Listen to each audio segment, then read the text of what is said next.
I remember when I lost my mind.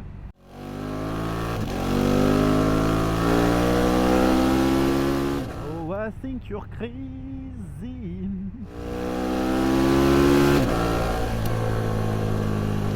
Et là, nous allons marquer le stop, s'il vous plaît. C'est bon, vous avez gagné. Bonjour tout le monde, j'espère que vous allez bien. On se retrouve pour un nouvel essai d'une machine que vous avez été nombreux et nombreux à me demander, la KTM SuperDuke 1290 GT, machine que j'avais envie d'essayer depuis un bon moment. Et puis bon, c'est toujours un grand plaisir de remonter sur une moto pourvue de ce moteur, hein. Vous le savez à quel point je l'aime bien. J'aime bien.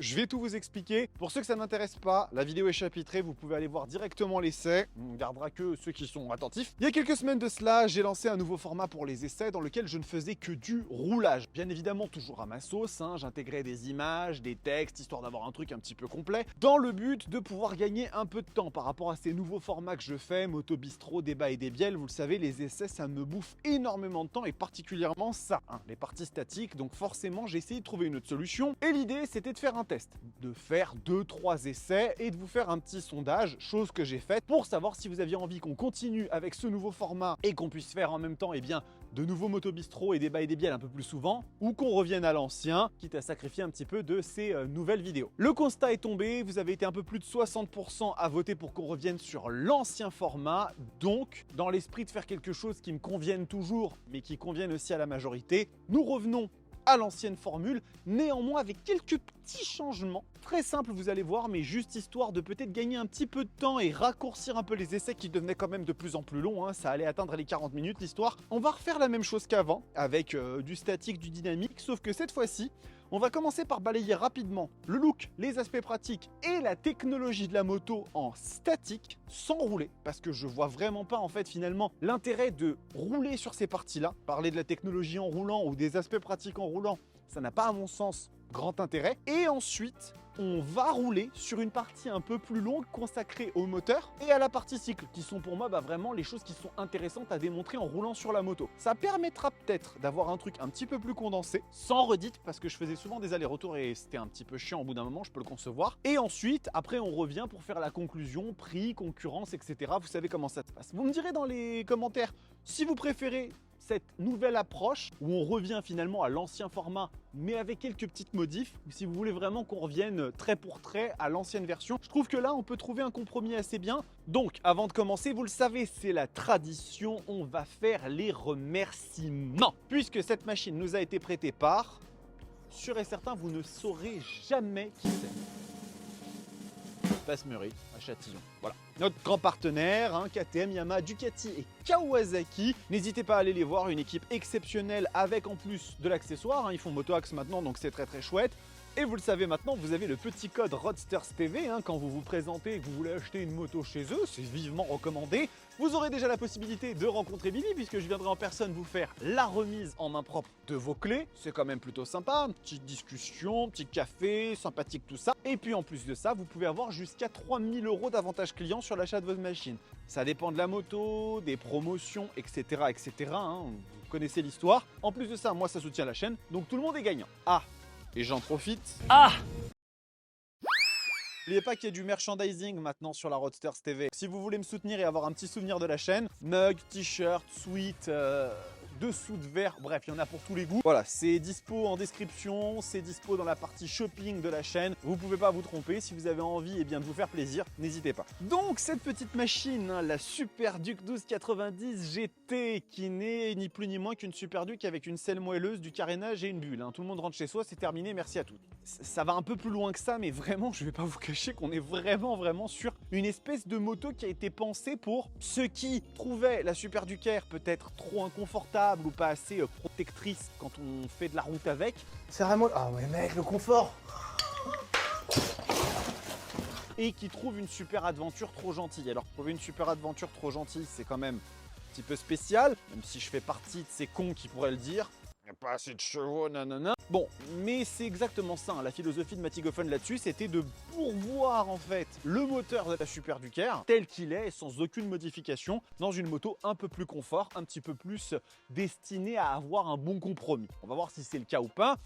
On va commencer par le look de la machine. Et déjà, j'ai 2-3 trucs à dire. Je trouve pas que cette moto soit la plus élégante. Pourquoi ?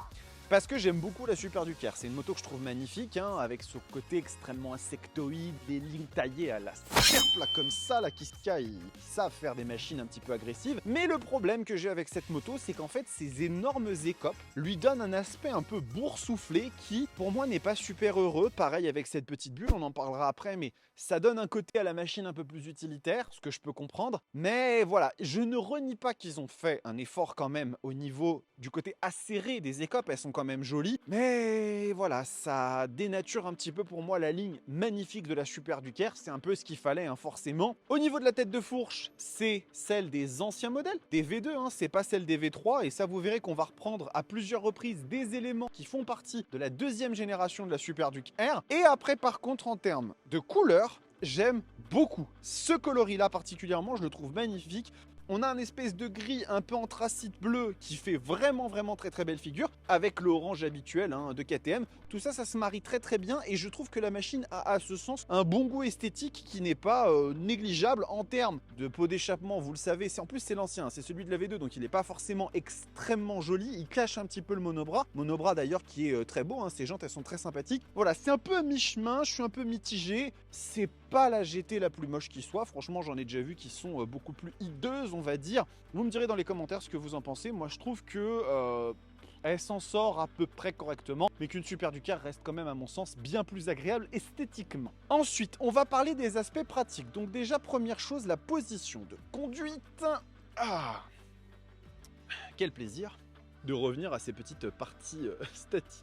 Oui, parce qu'un truc que vous m'avez évoqué et qui est vrai aussi au Salon du 2 roues de Lyon notamment, c'est que ce qui fait l'intérêt aussi de ce format de vidéo, c'est que je suis un des seuls, voire le seul youtubeur à le faire de cette façon-là, et qu'en plus, le fait de ne pas avoir le casque crée une espèce de proximité, ce que je peux comprendre en fait, et moi ça me gênait un peu de supprimer ça, c'est de trouver le meilleur compromis, mais j'avoue que ça me plaît bien. Donc, en termes de hauteur de selle, on est à 835 mm, donc c'est pas forcément la moto pour les plus petits conducteurs, d'autant que la selle ici à l'entrejambe est quand même un poil large, donc il faut quand même le prendre en considération. Niveau position de conduite, on est sur quelque chose d'un tout petit peu basculé vers l'avant, mais c'est pas véritablement ce que je qualifierais de GT, hein. Une GSX S1000 ou une Ninja 1000 SX sont quand même un poil plus basculés vers l'avant. Ça permet juste d'avoir ce qu'il faut en termes d'angle d'attaque, on va dire, en termes de maniabilité, pour vraiment pouvoir bien gérer la machine. En termes de pliure des genoux, désolé, je suis de l'autre côté, vous voyez pas. C'est un peu plié quand même, c'est pas complètement relax, donc on sent l'affiliation GT quand même qui est présente ici. Et je dirais que globalement, on est sur quelque chose d'un poil plus confort que la Super Duker. C'est pas une routière, mais ça reste quand même relativement correct. Je trouve que la machine n'est pas trop décevante à ce niveau-là. J'en profite pour dire qu'on a des petits rétroviseurs qui sont habituels, hein, chez KTM. Ils sont bien, ceux-là ils sont pas très beaux,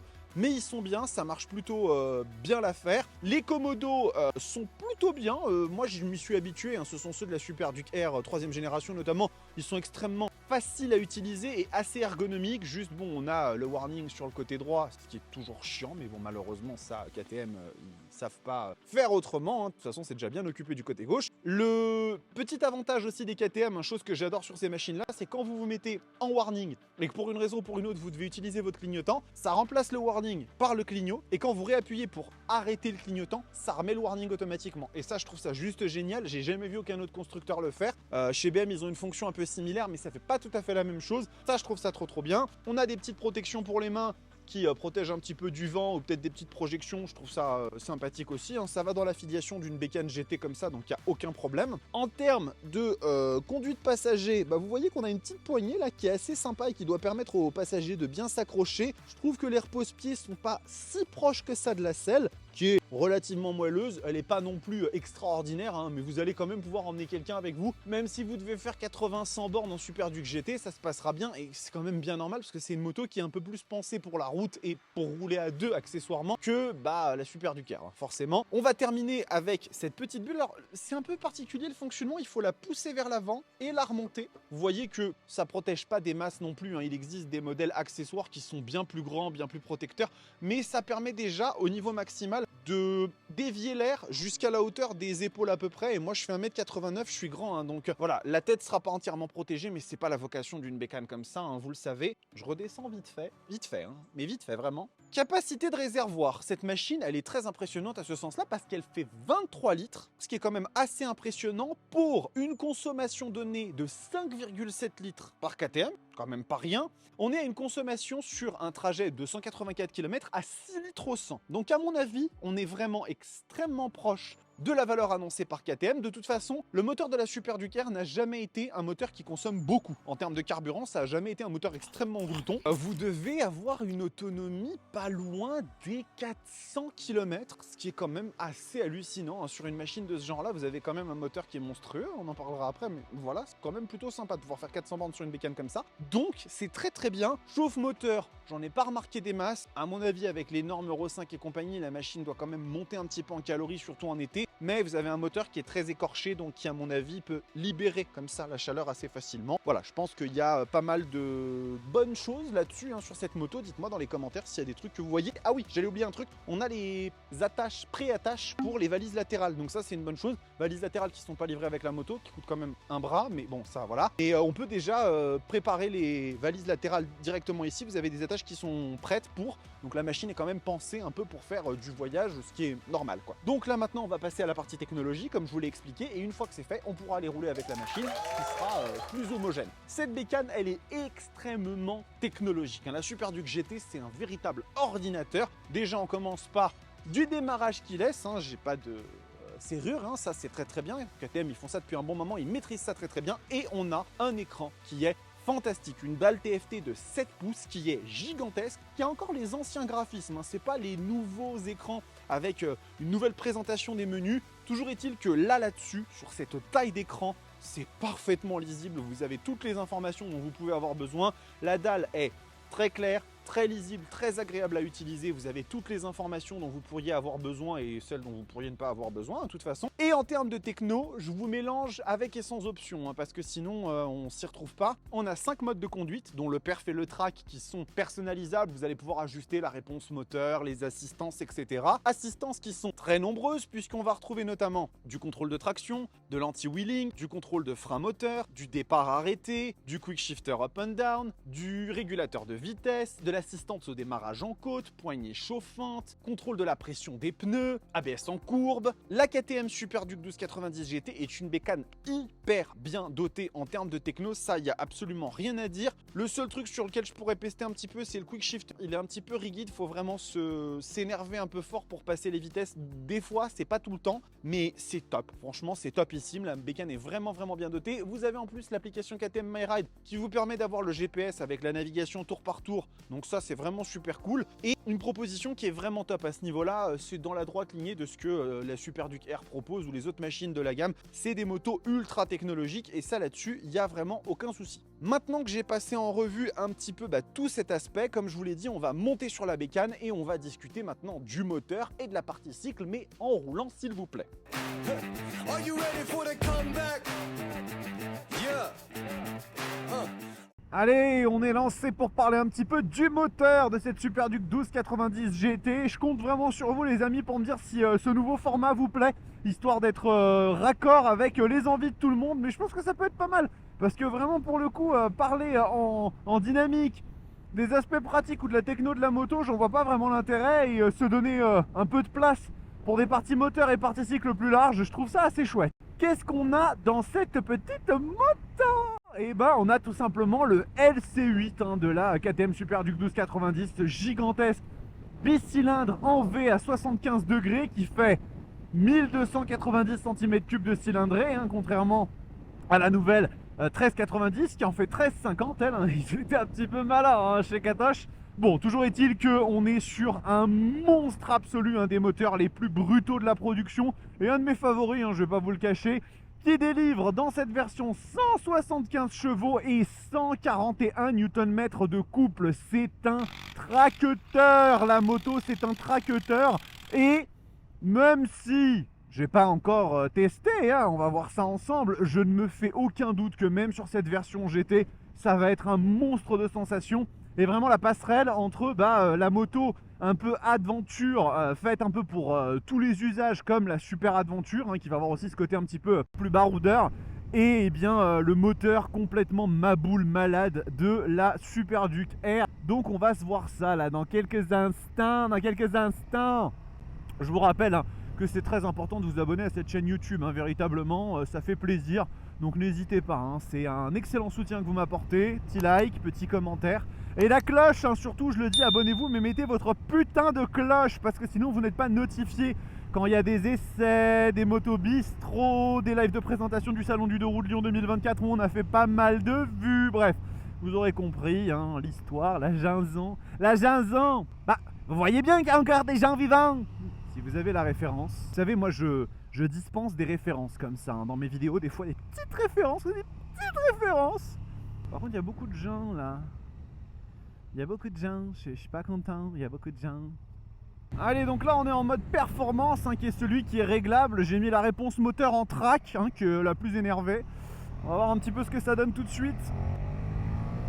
Oh bordel. Oh bordel. Waouh. Ok, d'accord, j'ai compris. Bon bah écoutez, déjà, hein, premier contact, on retrouve bien le LC8. On retrouve bien le LC8, parce que ça tracte extrêmement violemment l'histoire. Waouh. Bon, bah écoutez, hein, c'est de la Super Duke R pur jus, hein. Vraiment, il n'y a absolument aucune hésitation à avoir. Je me mets en seconde, je laisse mourir. On est à 3000 tours minute. Ok, d'accord. On refait. On se la refait. 3000 tours minute. On peut dire que oui, en effet, on retrouve le LC8 dans toute sa splendeur, c'est-à-dire un moteur qui est gorgé de couple jusqu'à plus soif. C'est une machine qui délivre des coups de pied au cul d'une violence phénoménale dès 2000 tours minute. Donc c'est tout le charme de cette moto, c'est tout ce qui a toujours caractérisé l'essence même de la Super Duke R et qui en a fait The Beast. C'est que ce n'était pas le roadster le plus puissant de la production, même si fut un temps elle l'était, mais c'est surtout le roadster le plus bestial, le plus coupleux, celui qui arrachait des morceaux de bitume. Alors, je sais que quand on parle de couple, on peut évoquer des machines comme la MT-01, comme le Viking aussi, mais qui sont déjà des motos bien plus datées, et surtout en fait, dont l'architecture ou le poids ou la conception faisait que la moto n'était pas aussi violente dans la façon comme elle démontre cette débauche d'accélération, de puissance dès les bas régimes. Oh là là, c'est phénoménal, hein. C'est vraiment phénoménal. J'adore ce moteur. Et en fait, c'est assez drôle parce que je sais que cette moto ne me fera jamais pleurer. Pourquoi? Parce que la sensation qui se dégage du LC8 d'une Super Duke, c'est pas quelque chose de viscéral comme le moteur de la Tuono V4 par exemple. C'est quelque chose de fun. C'est une sensation qui vous prend, mais qui vous prend en mode c'est l'éclate. Et c'est assez drôle de voir comment les moteurs ont chez moi des effets différents, alors que pourtant ils sont tous les deux extrêmement puissants, extrêmement vigoureux, tout ce que vous voulez, mais la sensation qui s'en dégage, le ressenti final n'est pas du tout le même. Et je trouve ça fascinant parce que vraiment chaque moto est à même de distiller, de délivrer une émotion qui peut être très forte, mais qui n'a pas son origine dans la même source en fait. Et je trouve ça vraiment fantastique. Donc là on arrive à janvier, donc on va se calmer un petit peu les fesses quand même, hein, tranquillement. Détendons-nous les fesses.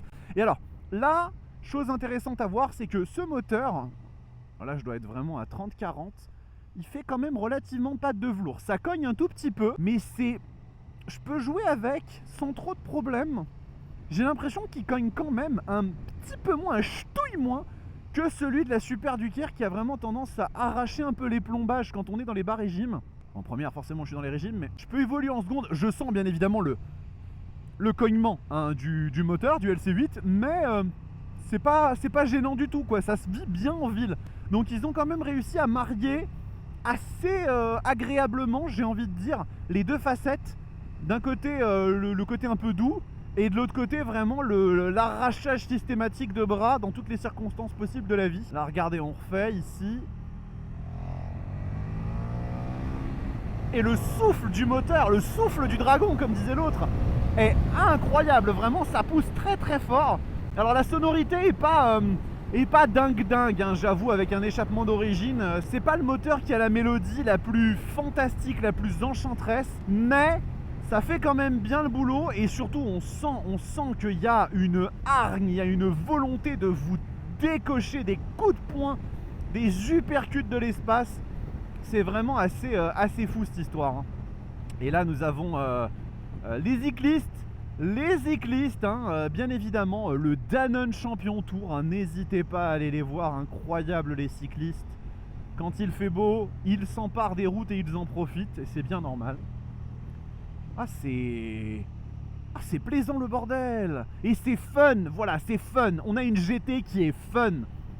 C'est vraiment le mot qui me donne le plus immédiatement des idées dans la tête avec cette bécane, c'est le mot fun, c'est fun. Bon, le shifter par contre, je le redis, je signe et persiste, est un enfer. Il est d'une dureté mais phénoménale. Si vous ne le passez pas pile à certains bons régimes, vous vous arrachez la moitié du pied quand vous le passez. Ça malheureusement, il faut le dire, hein, c'est une réalité, ça fait vraiment hyper mal. Après bon, voilà, c'est comme ça, mais j'aimerais bien que sur la 1390 ils aient travaillé le truc. Je sais pas du tout si c'est le cas ou pas. J'ai pas beaucoup lu les essais de la 1390, faudrait que je me penche un peu dessus. J'avais pas envie de me spoiler le truc, vous savez, un petit peu comme une série où vous avez pas envie de savoir l'intrigue et vous n'avez pas envie de vous spoiler. Et ben moi j'avais pas envie de me spoiler sur la 1390, qui est quand même la moto que j'attends le plus pour 2024, donc bordel. Allez, on s'en remet une petite couche quand même. Waouh. Ah ouais, y a rien à dire. Vous êtes véritablement sur une Super Duker avec du carénage. C'est vraiment les sensations de l'Hyper Roadster de Mattighofen, mais en version carénée, un peu plus confort. On est mieux installé, on a un peu plus de confort, un petit peu plus de kilos, mais pas non plus, c'est pas non plus à folie. Très bon. Je valide ce moteur sans problème, les amis. Et bien maintenant, nous allons passer à la partie cycle de la Super Duke GT. Donc, partie cycle, sur cette moto, nous avons un châssis treillis tubulaire en acier au chrome molybdène, hein, quelque chose qu'ils utilisent depuis très longtemps sur les machines de Mattighofen, hein, les Roadsters, hein, je crois que la Super Duker a toujours été dotée de ça. Néanmoins, j'ai l'impression que c'est le châssis de la V2 et non pas de la V3, et ça me semble assez logique parce qu'en fait la Super Duke V3 a été considérée comme un peu plus rigide, un petit peu plus ferme que la V2, et donc je pense que pour une GT, le châssis de la deuxième génération me semble un peu plus adapté que celui de la V3 pour apporter comme ça un petit peu un compromis un peu meilleur en termes de précision, mais à la fois de confort, d'agrément on va dire. Donc à mon avis, le choix a été plutôt bien vu. Et là nous allons marquer le stop s'il vous plaît. Nous marquons le stop et nous repartons, c'est très important. En termes de suspension, écoutez, on est sur un élément WP Apex semi-actif, hein, sur cette version, hein, sur la GT. Donc tout est réglable, hein, vous pouvez à la fois ajuster la précharge de l'amortisseur arrière et aussi la fourche à l'avant en fonction de quelques paramètres qui sont plutôt bien adaptés, hein, sport, street, rain, confort, un passager, de la bagagerie, etc. Et si on regarde un petit peu ce que ça donne, là j'ai tout mis en rigide au max, hein, pour voir un petit peu comment la fourche se comporte et la suspension se comporte quand on la maltraite un peu. Ouais, c'est pas mal du tout, Après par contre ça manque de la fermeté de la V3, je trouve. La V3 a un côté un petit peu plus précis, un petit peu plus rassurant. Là des fois je sens des petits flottements à l'arrière qui sont très probablement liés à la philosophie GT de la bécane, mais je sens que la machine a une tendance à dandiner un tout petit peu. C'est pas non plus effrayant, mais on verra un petit peu plus loin sur les tournants ce que ça donne. L'étrier Brembo M50, bon je regrette un peu que ce soit pas des stylémas, ça c'est clair et net, mais en termes de... Non, ça marche bien l'affaire. Ça manque juste un tout petit peu de la précision et de l'attaque immédiate qu'on a sur les Brembo Stylema. Mais vraiment pour le coup ça marche bien. J'ai pas regardé si le mètre cylindre c'était du Brembo. Il me semble que oui d'ailleurs, ça doit être du Brembo. Et non, le frein est bien dosable. Par contre, la suspension, la fourche sur tout ce qui est roulage normal, elle amortit extrêmement bien. Ça a été toujours le grand avantage de la Super Duker dans sa première et deuxième version, c'est qu'en fait il y avait un débattement tellement grand de la fourche que on avait une sorte de premier tiers de la course qui amortissait extrêmement bien toutes les aspérités et tout, et qui donnait un confort insoupçonné à cette moto par rapport à d'autres hyper roadsters qui sont eux avec une philosophie beaucoup plus typée piste on va dire, ou en tout cas racing. Et donc du coup en fait cette Super Duke GT elle hérite vraiment de ça. Et cette petite suspension donc WP Apex semi-active, elle fait un très très bon boulot en ce sens. Elle continue à prolonger cette philosophie, mais on va dire de façon automatique et transparente, et ça on aime. À la rédac on adore. I remember when I lost my mind. Allez, encore quelques petites courbes avant les tournants de la vallée de Chevreuse. Ah, elle est sereine sur les grandes courbes comme ça. Elle est super sereine. Elle s'en sort très très bien. On a toujours cette sensation un peu de flottement, et c'est vrai qu'effectivement ça a tendance un peu à me perturber, mais je pense vraiment pas que ce soit un quelconque signe on va dire d'une instabilité ou d'une insécurité de la machine. Je refais un petit test rapide en ce qui concerne les freins, juste pour voir. Oh ouais, non, ça marche vraiment bien. Les M50, ça a toujours été des étriers déjà de base très très bons. J'avais ça sur ma Tuono Factory 2020, et c'est vrai qu'effectivement le résultat est quand même assez impressionnant. Allez, les petits tournants de la vallée de Chevreuse, on va voir un petit peu ce que ça donne. Une petite Goldwing devant nous. Ah non, la sensation est plaisante, et on oublie vite le poids de la machine qui est de 209 kg. D'ailleurs j'ai oublié de le préciser, 209 kg à sec. Donc on est dans les 225-223 kg en ordre de marche avec le carburant. L'histoire elle marche bien. C'est juste qu'effectivement c'est pas aussi précis qu'une V3. Ça a tendance à avoir un petit peu de flottement, mais c'est rien de gravissime je dirais. Franchement ça s'oublie assez vite. Et la moto met très rapidement en confiance, donc c'est très bien, c'est très bien. Bon écoutez, on va s'arrêter là pour la petite partie cycle, et puis je vous propose qu'on continue en statique sur la terre ferme. Allez, à toutes. Eh bien nous voilà de retour après cette petite balade. Je suis vraiment curieux de savoir qu'est-ce que vous pensez de ce nouveau format. Dites-moi, est-ce que c'est bien, est-ce que c'est pas bien? Est-ce que c'est trop monolithique, genre bloc statique, bloc dynamique? Ou est-ce que ça vous va et que vous trouvez ça pertinent de faire du moteur plus de la partie cycle en roulant, ce qui me semble logique, moi personnellement, et puis parler des aspects pratiques, de la techno, tout ça, plutôt en statique? Vous me direz. Le prix de la machine, parce que je l'ai pas en tête.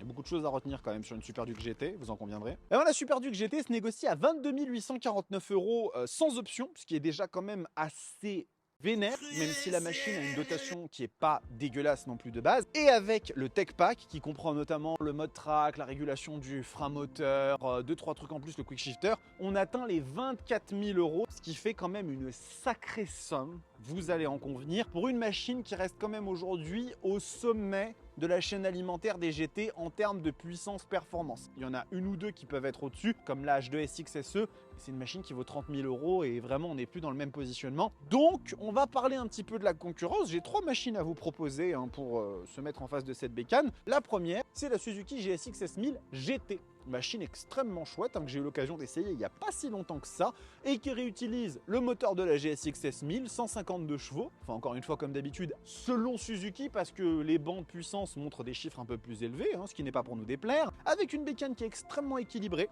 très sportive, extrêmement sympa, avec un énorme écran TFT encore une fois qui permet d'afficher plein d'infos, d'avoir un système d'infotainment dans lequel vous pouvez installer des apps dédiées pour avoir une expérience personnalisée tout simplement. La moto fonctionne du feu de Dieu, elle est relativement simple dans son approche je trouve, mais il n'y a que le nécessaire et ce qui fait plaisir. Donc ça pour le coup je trouve que c'est vraiment cool. C'est une machine qui pourrait bénéficier quand même dans les prochaines générations des nouvelles suspensions semi-actives que Suzuki a installées sur la GSX S1000 GX, qui est l'espèce de crossover, parce que c'est cool quand même d'avoir ce genre de techno. Elle vaut quand même bien moins cher que cette bécane là, hein. On est dans les 16 000 € si je dis pas de bêtises, donc excellente alternative si vous n'avez pas les moyens ou que vous voulez un truc un petit peu plus rond avec un moteur 4 cylindres en ligne, ça peut être très bien la GSX S1000 GT. Ensuite, on va parler de nos amis de chez Kawasaki avec la Ninja 1000 SX, encore une fois une moto fantastique que là j'avais essayé mais il y a très longtemps sur la chaîne, hein. Ça fait des années que la Roadster TV existe. Donc encore une fois, c'est le même principe que la GT chez Suzuki dans un positionnement Kawa, c'est-à-dire une moto qui est sportive avec une vocation quand même un petit peu plus vers l'avant que cette moto-là, hein, qui reste quand même fondamentalement plus un roadster caréné qu'une vraie sport GT, avec un moteur qui est super chouette, 142 chevaux, hein, c'est le moulin de l'ancienne Z1000, hein, très bien, hein, extrêmement sympa avec du couple, de la puissance, machine bien dotée en termes de technologie. J'adore la gueule de cette moto, je la trouve magnifique, hein, très élancée, très effilée, hein, comme un rapace comme ça qui va nous fondre dessus. Excellent choix, encore une fois on est dans les mêmes gammes de prix que la Suzuki, hein, c'est dans les 15-16 000 €, ça se fait très bien, c'est moins exubérant, moins technologique que cette machine, mais si vous voulez encore une fois un très bon compromis polyvalent et bien efficace, ça marche très bien. On va finir maintenant par la dernière du créneau, on va dire, la BMW R1250 RS, parce que cette machine, j'ai pas encore eu l'occasion de la tester et pourtant elle me fait de l'œil, hein. On est sur une machine encore une fois qui est à peu près dans le même segment, avec un boxer ancienne génération entre guillemets, puisque celui de la 1300 GS a été remis à jour, 136 chevaux,